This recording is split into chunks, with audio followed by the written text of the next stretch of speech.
প্রিয় এইচএসসি শিক্ষার্থীবৃন্দ, যারা এই মুহূর্তে টেস্ট পরীক্ষার প্রিপারেশন নিচ্ছ, আমি তোমাদের সাথে কিছুটা শেয়ার করছি বাংলাদেশ এবং বাংলাদেশের ইতিহাস ও বিশ্ব সভ্যতা ইতিহাস নিয়ে।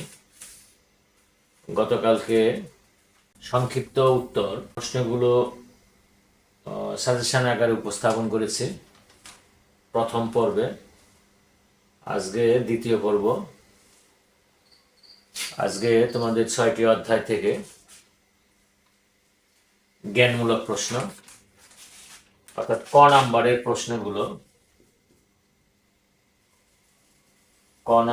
প্রশ্নগুলো সাজেশন আকারে উপস্থাপন করতে যাচ্ছি। তোমরা মনোযোগ দিয়ে কথাগুলো শুনবে এবং লিখে নেবে। আমি আশা করছি যতগুলো জ্ঞানমূলক প্রশ্ন আমি দিচ্ছি, এগুলো যদি তোমরা সলভ করতে পারো, পরীক্ষায় নিশ্চিত তোমাদের ভালো হবে। কমন তো পড়বেই, ভালো হবে। তো আর কথা না বাড়িয়ে আমরা জ্ঞানমূলক প্রশ্নগুলো চট করে লিখে নেই। আমি 5টি করে লিখব এবং 5টি করে আবার নিজে মুখে বলেও দেব, যাতে কোনো রকম ভুল না হয় এবং তোমরা সহজে সেগুলো ধরে নিতে পারো।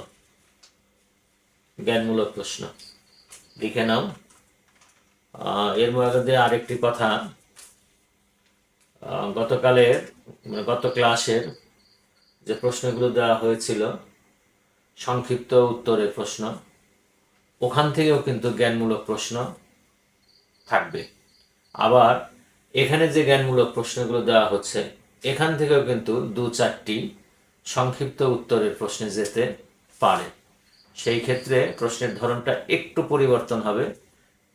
জ্ঞানমূলকে সাধারণত কি, এই ধরনের ছোট ছোট প্রশ্ন হবে, কি, কেন, কেন হবে না, কি দিয়ে, কাকে,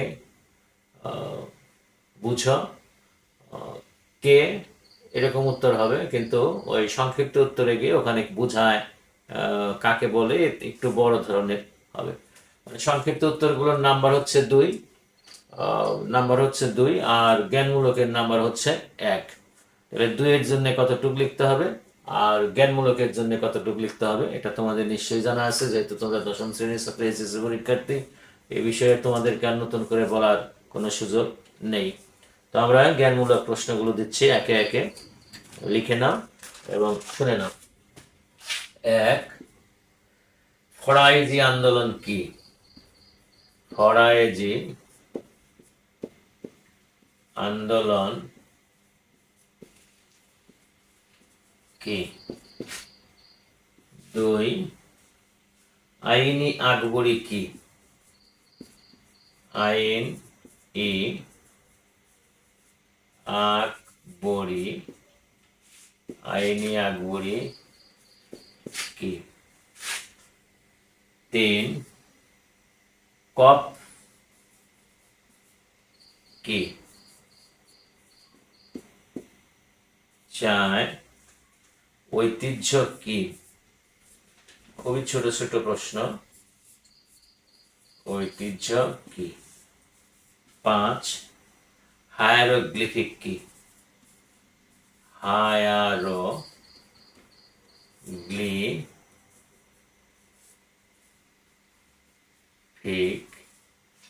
হায়ারোগ্লিফিক কি? এই 5টি প্রথমত আমরা লিখব। প্রথমটি হচ্ছে ফরায়েজি আন্দোলন কি? ফরায়েজি আন্দোলন কি? আইনি আকবরী কি? কপ কি? ঐতিহ্য কি? হায়ারোগ্লিফিক কি? হায়ারোগ্লিফিক কি? 5টি আমি লিখে দিলাম এবং আমি কিন্তু বলেও দিলাম, যাতে তোমাদের সুবিধা হয়। শুনে রাখলেও হবে, শুনে রাখলে লিখতে পারবে। এবং তোমাদের অনেকেরই এগুলো পড়াও আছে, কাজে বুঝতে খুব একটা সমস্যা হচ্ছে না। ফরায়েজি আন্দোলন কি, আইনি আকবরী কি, কপ কি, ঐতিহ্য কি, হায়ারোগ্লিফিক কি। এবারে আমরা 6-এ যাব। ছয়ে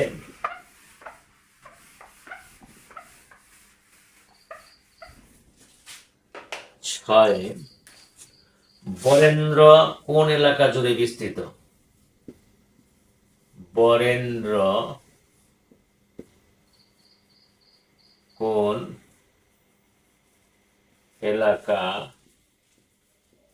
জুড়ে বিস্তৃত? 7 শশাঙ্কের রাজধানী কোথায় ছিল?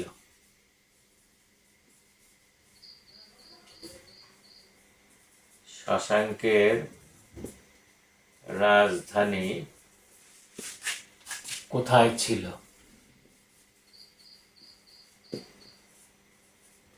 শশাঙ্কের রাজধানী কোথায় ছিল? শঙ্করজন কি?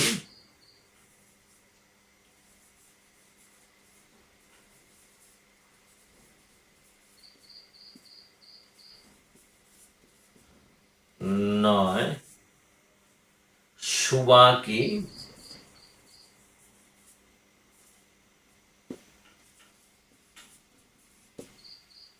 10 সত্য বিলোপ নীতি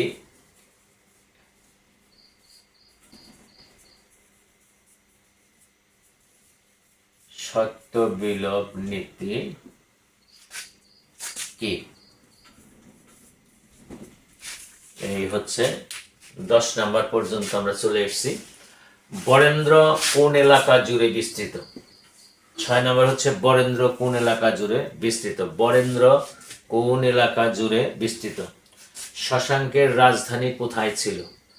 শশাঙ্কের রাজধানী কোথায় ছিল? শঙ্করজন কি? সুবা কি? এবং সত্য বিলোপ নীতি কি? সত্য বিলোপ নীতি কি? বরেন্দ্র কোন এলাকা জুড়ে বিস্তৃত? শশাঙ্কের রাজধানী কোথায় ছিল? শঙ্করজন কি? সুবা কি? সত্য বিলোপ নীতি কি? 10 পর্যন্ত আমরা চলে এসেছি। এবারে আমরা চলে যাব 11 থেকে 15 পর্যন্ত।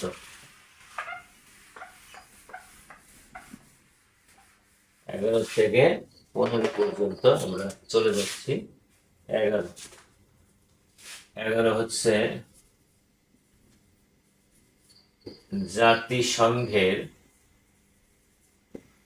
জাতিসংঘের মূল লক্ষ্য কি?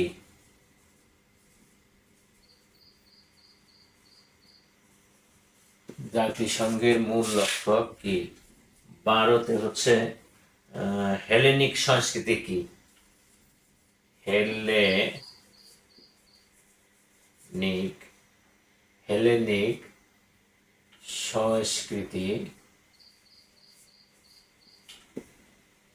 হেলেনিক সংস্কৃতি কি? 13 হচ্ছে বাংলায় প্রথম মুসলিম শাসনের সূত্রপাত করেন কি? বাংলায় প্রথম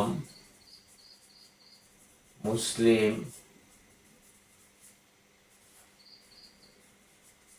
শাসনের সূত্রপাত করেন কে? 14 কে কলকাতা শহরের গোড়াপত্তন করেন? কে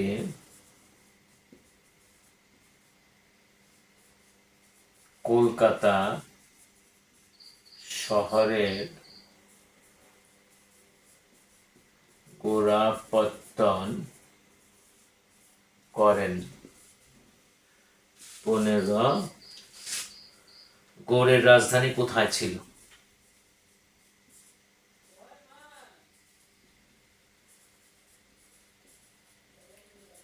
গৌড়ের রাজধানী কোথায় ছিল? হ্যাঁ, আমরা 15 পর্যন্ত চলে এসেছি।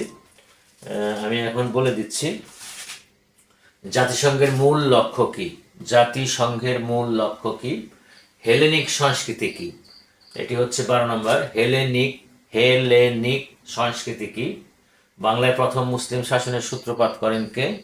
বাংলায় প্রথম মুসলিম শাসনের সূত্রপাত করেন কে? 14 নম্বর হচ্ছে কে কলকাতা শহরের গোড়াপত্তন করেন? কে কলকাতা শহরের গোড়াপত্তন করেন? এবং 15 নম্বর হচ্ছে গৌড়ের রাজধানী কোথায় ছিল? গৌড়ের রাজধানী কোথায় ছিল? আমরা 15 পর্যন্ত চলে এসেছি। এবারে আমরা 16 থেকে আবার দেব। 6টি অধ্যায়, এগুলোর উত্তর কিন্তু একটি শব্দ অথবা একটি লাইন, একটি শব্দ অথবা একটি লাইন। তো 6টি অধ্যায় থেকে প্রতি অধ্যায় থেকে যদি 10টি করে দেওয়া যায়, 6 10কে 60টি হয়। সেক্ষেত্রে আমি আরো কমিয়ে রেখেছি, আমরা দিতে থাকি, দেখা যাক কি পর্যন্ত যায়, একটু অপেক্ষা করে তোমাদের নিয়ে নিতে হবে। তো এবারে হচ্ছে 16 নাম্বার। 16 চিরস্থায়ী বন্দোবস্ত, চিরস্থায়ী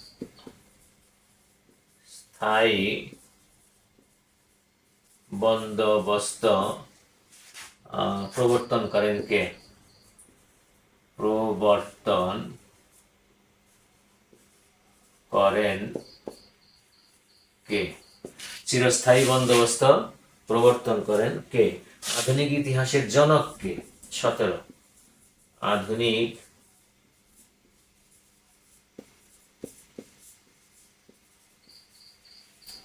ইতিহাসের জনক কে? 18 নাম্বার প্যাপিরাস কি? প্যাপিরাস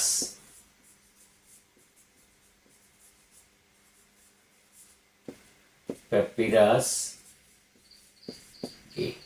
19 হচ্ছে চন্দ্রদ্বীপের বর্তমান নাম কি?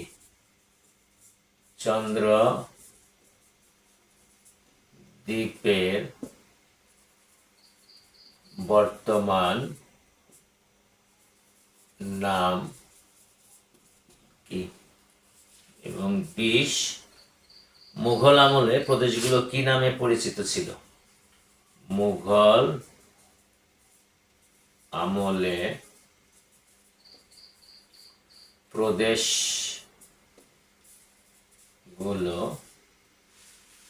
কি নামে পরিচিত ছিল? তোমরা এখন একটু শুনে নাও।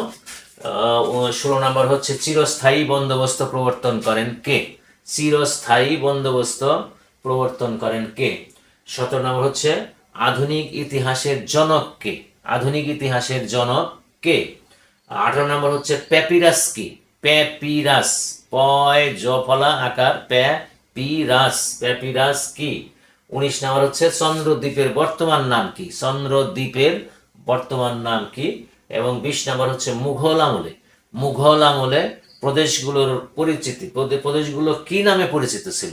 মুঘল আমলে প্রদেশগুলো কি নামে পরিচিত ছিল? মুঘল আমলে প্রদেশগুলো কি নামে পরিচিত ছিল? আমরা 20 নাম্বার পর্যন্ত চলে এসেছি। এবারে আমরা যাব 21 থেকে। 21 থেকে আশা করি ভালোভাবে লিখতে পারছ। খুব একটা সমস্যার কথা না। আমি লিখার সময়ও বলছি এবং আমি 5টি করে লিখে আবার সেগুলো বলেও দিচ্ছি। এবারে হচ্ছে 21 নাম্বার 60, 21 নাম্বার 60 গম্বুজ, 60 গম্বুজ মসজিদ কোন জেলায় অবস্থিত? কোন জেলায় অবস্থিত? রসেটা স্টোন কি? 22 রসেটা স্টোন কি? রসেটা স্টোন কি? 23 নাম্বার হচ্ছে টোল কি? টোল কি? 24 নাম্বার হচ্ছে নোম কি? নোম কি? এবং 25 নাম্বার হচ্ছে তমুদ্দুন মজলিস কি? তমুদ্দুন মজলিস কি? তমুদ্দুন, এই রুস্যকারটা দেওয়ার দরকার নেই। তমুদ্দুন মজলিস কি? আচ্ছা, তাহলে এবার আমরা একটু শুনে নেই। 21 নাম্বার হচ্ছে 60 গম্বুজ মসজিদ কোন জেলায় অবস্থিত? 60 গম্বুজ মসজিদ কোন জেলায় অবস্থিত? 22 নম্বর হচ্ছে রসেটা স্টোন কি? 23 নম্বর হচ্ছে টোল কি? টোল, টয় ওকার ল, টোল, টোল কি? 24 নম্বর হচ্ছে নোম, দন্তের নয় ওকার ম, নোম কি? এবং 25 নম্বর হচ্ছে তমুদ্দুন মজলিস কি? তমুদ্দুন মজলিস কি? আমরা 25 পর্যন্ত চলে এসেছি। 60 গম্বুজ মসজিদ কোন জেলায় অবস্থিত? রসেটা স্টোন কি? টোল কি? নোম কি? তমুদ্দুন মজলিস কি? এবার আমরা 25 পর্যন্ত চলে আসছি। এবার আমরা যাব 26 থেকে। 26 থেকে আমরা দেব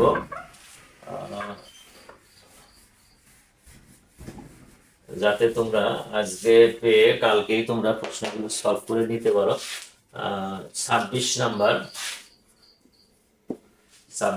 হচ্ছে আমেরিকার সভ্যতাগুলোর নাম কি? আমেরিকার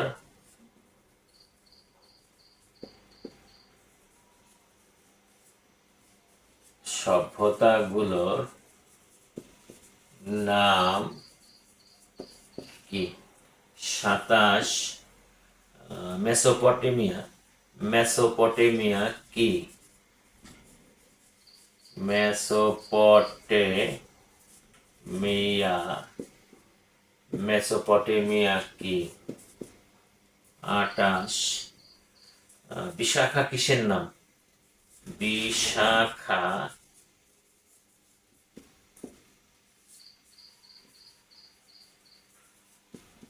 কিসের নাম?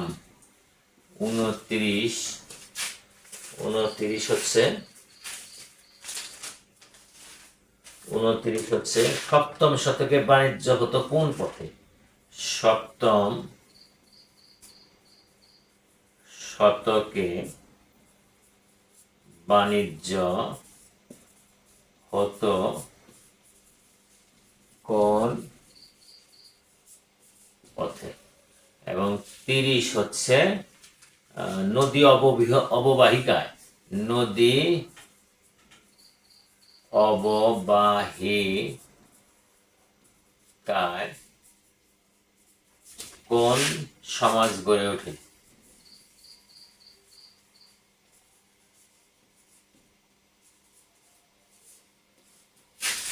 আমরা 30 পর্যন্ত চলে এসেছি। আমি মুখে বলে দিচ্ছি আবার। 26 নম্বর হচ্ছে আমেরিকার সভ্যতা। আমেরিকার সভ্যতাগুলোর নাম কি? আমেরিকার সভ্যতাগুলোর নাম কি? 27 নম্বর হচ্ছে মেসোপটেমিয়া। মেসোপটেমিয়া, মেসোপটেমিয়া কি?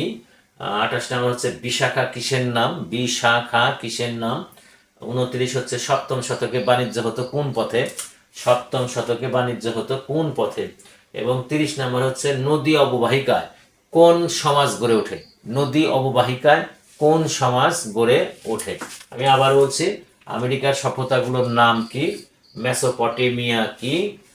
বিশাখা কিসের নাম? সপ্তম শতকে বাণিজ্য হতো কোন পথে? এবং 30 নম্বর হচ্ছে নদী অববাহিকায় কোন সমাজ গড়ে ওঠে? আমরা এবার 31 থেকে দেব। 31 থেকে দেখি কত দূর যাওয়া যায়। 31 থেকে ইতিহাসের পর্ব 2, মানে 2 পর্বে, দ্বিতীয় পর্বে আমরা জ্ঞানমূলক প্রশ্ন দিচ্ছি। এবারে হচ্ছে 31-এ ধর্মপাল কত বছর রাজত্ব করেন? ধর্মপাল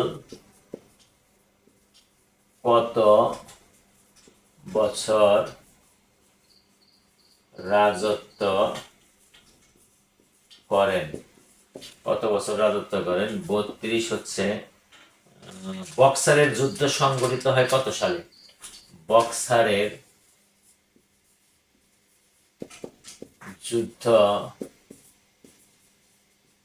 সংগঠিত হয় কত সালে? 33 নম্বর হচ্ছে ইয়াং বেঙ্গল আন্দোলনের প্রবক্তা কে? ইয়াং বেঙ্গল আন্দোলনের প্রবক্তা কে? 34 কোন রাজা রোম নগরী প্রতিষ্ঠা করেন? কোন রাজা রোম নগরী প্রতিষ্ঠা করেন? এবং 35 হচ্ছে সোমপুর বিহার কোথায়? সোমপুর বিহার কোথায়? তো আমরা 35 পর্যন্ত চলে এসেছি। আমি এখন মুখে বলে দিচ্ছি, আবার লিখে দিয়েছি, এবার আমার মুখে বলছি। ধর্মপাল কত বছর রাজত্ব করেন? ধর্মপাল কত বছর রাজত্ব করেন? 32 নম্বর হচ্ছে বক্সারের যুদ্ধ সংঘটিত হয় কত সালে? বক্সারের যুদ্ধ সংঘটিত হয় কত সালে? 33 নম্বর হচ্ছে ইয়াং বেঙ্গল আন্দোলনের প্রবক্তা কে? ইয়াং বেঙ্গল আন্দোলনের প্রবক্তা কে? 32, 33, 34 নম্বর হচ্ছে কোন রাজা রোম নগরী প্রতিষ্ঠা করেন? কোন রাজা রোম নগরী প্রতিষ্ঠা করেন?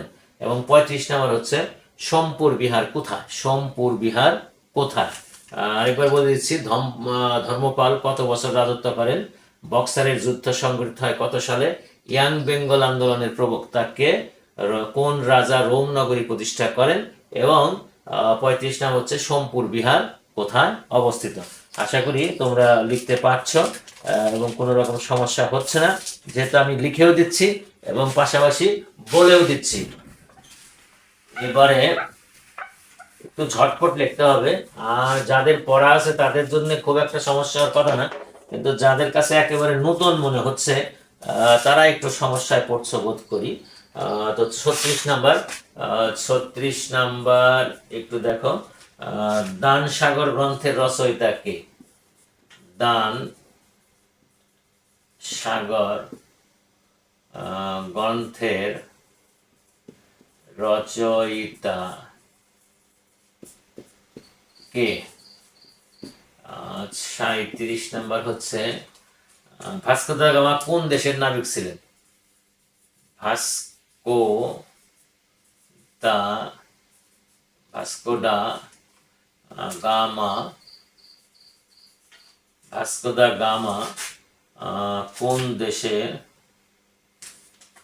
দা গামা কোন দেশের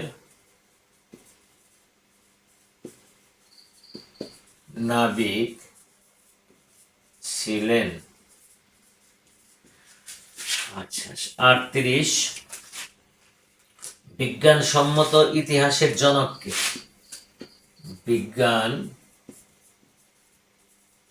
সম্মত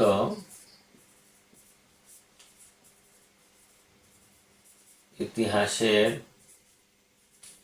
জনক কে? 39 হচ্ছে কর্ণ সুবর্ণ কোন রাজার রাজধানী ছিল? কর্ণ সুবর্ণ কোন রাজার রাজধানী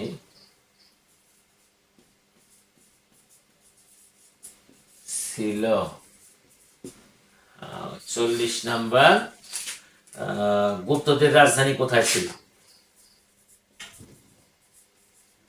গুপ্তদের রাজধানী কোথায় ছিল? আমাদের বলা হয়ে গেল 40 পর্যন্ত, আমরা প্রায় শেষের দিকে চলে এসেছি। তাহলে আমি আরেকবার বলে দিচ্ছি। 36 হচ্ছে দান সাগর গ্রন্থের রচয়িতা কে? দান সাগর গ্রন্থের রচয়িতা কে? 37 নম্বর হচ্ছে ভাস্কো দা গামা। ভাস্কো ডয়াকার দিয়েও হয়, বইয়ের মধ্যে ডয়াকার আছে। ভাস্কো দা গামা কোন দেশের নাবিক ছিলেন? ভাস্কো দা গামা কোন দেশের নাবিক ছিলেন? 38 নম্বর হচ্ছে বিজ্ঞানসম্মত ইতিহাসের জনককে, বিজ্ঞানসম্মত ইতিহাসের জনককে। 39 হচ্ছে কর্ণ সুবর্ণ, কর্ণ সুবর্ণ কোন রাজার রাজধানী ছিল, কোন রাজার রাজধানী ছিল। এবং 40 নম্বর হচ্ছে গুপ্তদের রাজধানী কোথায় ছিল, গুপ্তদের রাজধানী কোথায় ছিল। আমি আরেকবার বলে দিচ্ছি, দানসাগর গ্রন্থের রচয়িতাকে, ভাস্কো দা গামা কোন দেশের নাবিক ছিলেন, বিজ্ঞানসম্মত ইতিহাসের জনককে, কর্ণ সুবর্ণ কোন রাজার রাজধানী ছিল, এবং 40 নম্বর হচ্ছে গুপ্তদের রাজধানী কোথায় ছিল। আশা করি তোমরা শুনতে পেরেছো, এবং তোমাদের যদি সমস্যা না হয় তোমরা লিখতেও পারছো। একটু যদিও কষ্ট হচ্ছে তারপরেও লিখতে পারছো, যেহেতু বারবার একটি প্রশ্ন বারবার বলে দেওয়া হচ্ছে। এবারে আমরা 41 নম্বরে যাব। আমরা প্রায় শেষের দিকে চলে এসেছি, দেখা যাক কতগুলো। মহাকবি হোমার, মহাকবি হোমার কোন দেশের অধিবাসী ছিলেন, কোন দেশের অধিবাসী ছিলেন। 42 নম্বর হচ্ছে 42 নম্বর হচ্ছে পেরিক্লিস কত বছর শাসন করেন, পেরিক্লিস,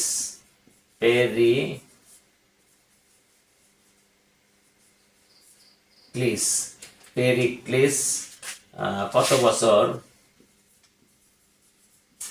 শাসন করেন। 43 নম্বর হচ্ছে পৃথিবীর মানচিত্র প্রথম অঙ্কন করেন কারা, পৃথিবীর মানচিত্র প্রথম অঙ্কন করে কারা। 44 হচ্ছে নীলদর্পণ নাটকের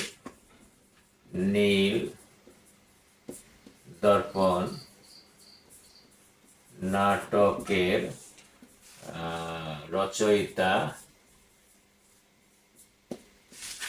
নীলদর্পণ নাটকের রচয়িতার নাম কি। এবং 45 হচ্ছে তিতুমিরের প্রকৃত নাম কি, তিতুমিরের প্রকৃত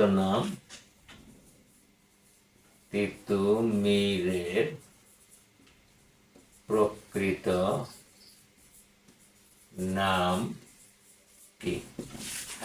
এবার আমরা 45 পর্যন্ত চলে এসেছি। 41 হচ্ছে মহাকবি হোমার কোন দেশের অধিবাসী ছিলেন, মহাকবি হোমার কোন দেশের অধিবাসী ছিলেন। পেরিক্লিস কত বছর শাসন করেন, পৃথিবীর মানচিত্র প্রথম অঙ্কন করে কারা, নীলদর্পণ নাটকের রচয়িতার নাম কি, তিতুমিরের প্রকৃত নাম কি, নীলদর্পণ নাটকের রচয়িতার নাম কি, পৃথিবীর মানচিত্র প্রথম অঙ্কন করে কারা, পেরিক্লিস কত বছর শাসন করেন, মহাকবি হোমার কোন দেশের অধিবাসী ছিলেন। 45 আমরা সর্বশেষ পর্যায়ে চলে এসেছি। আমাদের হাতে আছে আর 5টি, অর্থাৎ 50 পর্যন্ত আমরা জ্ঞানমূলক প্রশ্ন দিচ্ছি, কমন যেগুলো একদম কমন, এর বাইরে আর কোনো প্রশ্ন আসার কোনো রকম সম্ভাবনা নেই। অতএব আমরা জ্ঞানমূলক প্রশ্ন যে সবগুলো কমন পাবো এ ব্যাপারে নিশ্চিত। এবারে আমরা 46-এ যাচ্ছি। 46-এ হেলট কাকে বলে, হেলট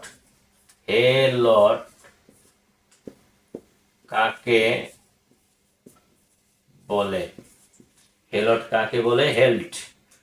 47 আলীবর্দী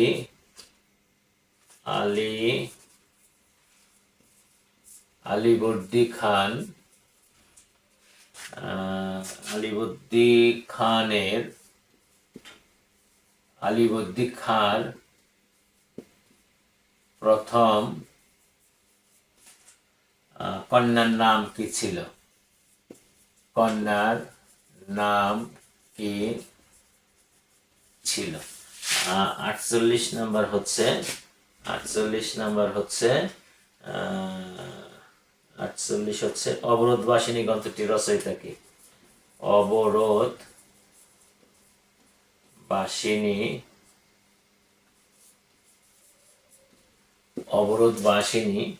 গ্রন্থটির রচয়িতা কে? অবরোধবাসিনী গ্রন্থটির রচয়িতাকে। এবং 49 হচ্ছে বিদ্রোহী ফকির দলের নেতার নাম কি ছিল? বিদ্রোহী ফকির দলের নেতার নাম কি ছিল? আমরা ঠিক 49 পর্যন্তই পাচ্ছি, 50-এ আর আমাদের নেই। আচ্ছা ঠিক আছে, তাহলে 49টি জ্ঞানমূলক প্রশ্ন আমরা 49টি দিয়ে দিলাম। যে 46 নাম্বার, হেলট কাকে বলে? 47 হচ্ছে আলীবর্দী খাঁর প্রথম কন্যার নাম কি ছিল? 48 হচ্ছে অবরোধবাসিনী গ্রন্থটি রচয়িতাকে।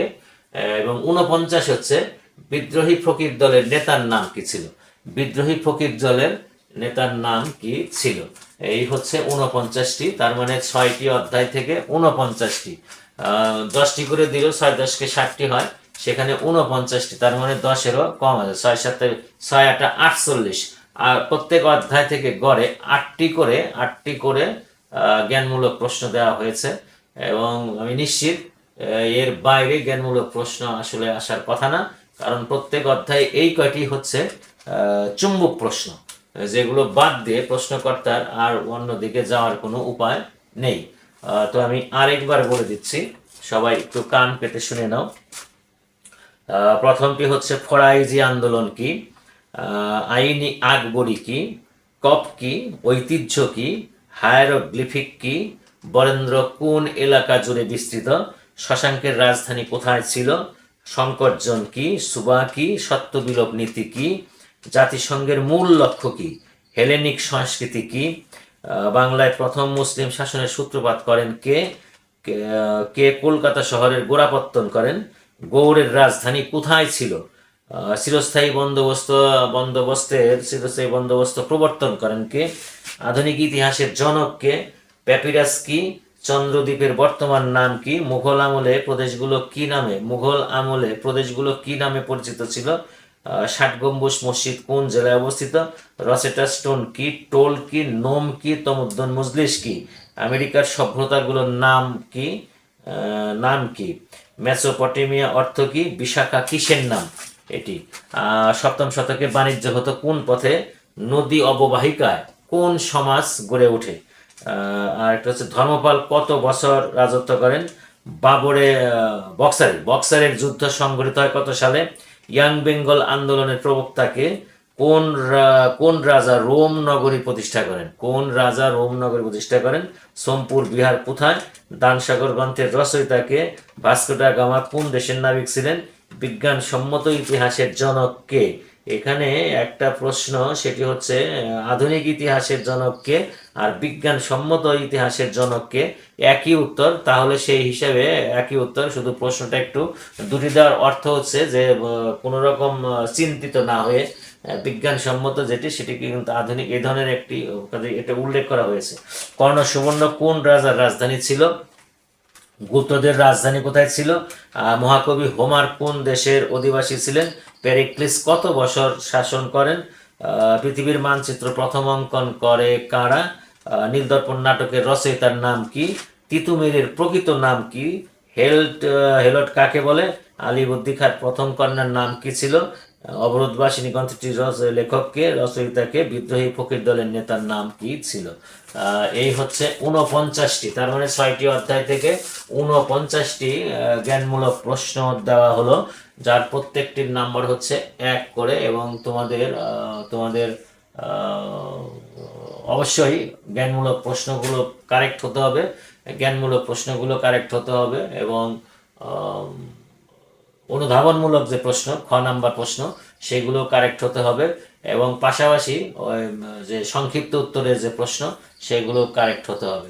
তো সংক্ষিপ্ত উত্তরের প্রশ্ন এবং জ্ঞানমূলক প্রশ্নগুলো দিয়ে দেওয়া হলো আগামী পর্বে, মানে 3য় পর্বে, অর্থাৎ বাংলাদেশের ইতিহাস ও বিশ্ব সভ্যতা বিষয়ের তৃতীয় পর্বে আগামী ক্লাসে আমি তোমাদেরকে খ নম্বর প্রশ্নের অর্থাৎ অনুধাবনমূলক প্রশ্নের সংক্ষিপ্ত সাজেশন আমি দিয়ে দেবো। আশা করি তোমরা সবাই উপস্থিত থাকবে এবং সাজেশনটা খুব ভালোভাবে লিখে নিয়ে নেবে এবং সলভ করবে, বাসায় বসে কমপ্লিট করবে, যাতে পরীক্ষার হলে গিয়ে কোনো রকম সমস্যা করতে না হয়। আমি নিশ্চিত এগুলোর থেকে তোমাদের কমন থাকবে এবং 35 নম্বরের নিশ্চয়তা আমি দিচ্ছি যে 35 নম্বর তোমাদের কমন প্রশ্ন থাকবে। তো আজকের মতো ধন্যবাদ সবাইকে। ভালো থাকো, সুস্থ থাকো, নিরাপদে থাকো। আর সবশেষে যেটি আমি সব ক্লাসেই বলে যাই সেটি হচ্ছে যে যত পড়বে তত জানবে, যত পড়বে তত বুঝবে, যত পড়বে তত তোমার মেধা শানিত হবে, তুমি আলোকিত মানুষ হবে, তোমার আলোতে দেশ জাতি সমাজ আলোকিত হবে। ধন্যবাদ সবাই।